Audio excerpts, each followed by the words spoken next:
इम्तियाज़ साहब, हम यही देखते हुए आ रहे हैं ना, जो भी केस अगर बानी पीटीआई पर लगता है या उनकी क़यादत में किसी रहनुमा पर लगता है तो यही पीटीआई क़यादत कहते हुए शुरू दिन से नज़र आ रही है कि ये मुकदमात सियासी दबाव का हिस्सा है या फिर इसे सियासी इंतकाम से जोड़ दिया जाता है।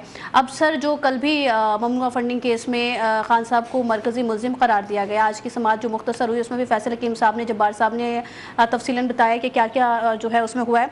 सर, क्या समझते हैं अब भी पीटीआई की जानिब से यही वतीरा दोहराया जाएगा या अभी तक पीटीआई की जानिब से कोई रिएक्शन आया इस पर, कोई जो है कोई बयान दिया गया, कोई मौक़िफ़ सामने आया? सर बिस्मिल्लाहिर्रहमानिर्रहीम, हरदम दुरूद व सलाम मोहम्मद आले मोहम्मद सल्लल्लाहु अलैहि वसल्लम पर।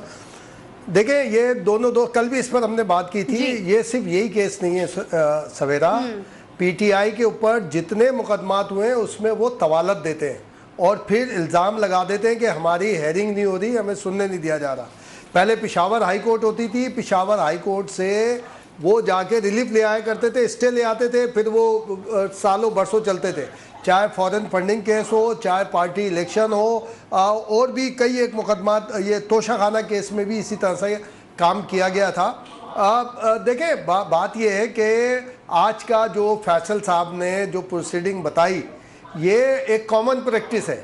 ये हर मुकदमे पे, अलकादी ट्रस्ट में भी आपको ऐसी मिलेगी और इद्दत केस के अंदर भी इसी के तरह मामला थे और वो एक अरसे तक उसको आगे लेके गए। ये ज़्यादा टैक्टिस होती है। अब इसको लॉ में जो अब इसमें फाल है, ये उसको कह सकते हैं आप, या ये कह सकते हैं कि जो सीनियर होते हैं उनको टेक्नोलॉजी का पता होता है कि किस तरह से डेट मिल सकती है, किस तरह से आगे किया जा सकता है। इसमें आप कुछ भी नहीं करें, जो हमें सुन रहे हैं, देख रहे हैं, वो यूट्यूब पे जाए, अरशद शरीफ का प्रोग्राम सुन ले इसके ऊपर, ये जो पूरा फॉरेन फंडिंग केस, और अकबर एस बाबर का इंटरव्यू देखें। अकबर एस बाबर ने इस पे इतनी मेहनत की है कि एक एक डॉक्यूमेंट मौजूद है।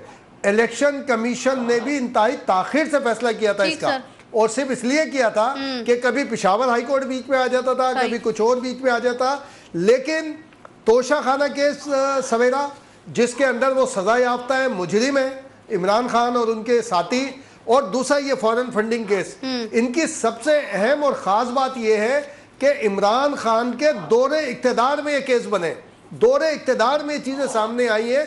तो इसका मतलब है इनकी सच्चाई, 100% सच्चाई उसी से साबित हो जाती है कि अगर इसमें ज़रा भी कहीं झोल होता तो ये उड़ा दिया जाता। उसी इक़्तिदार के दौर में जैसे कई एक मुकदमात उड़ाए गए, उड़ा दिए जाते। जैसे पाकिस्तान पोस्ट 1200 अरब रुपए का है, बीआरटी का केस है, और आप ये देखें कोहिस्तान स्कैंडल है, सारी चीज़ें वो तो चलने नहीं दे रहे।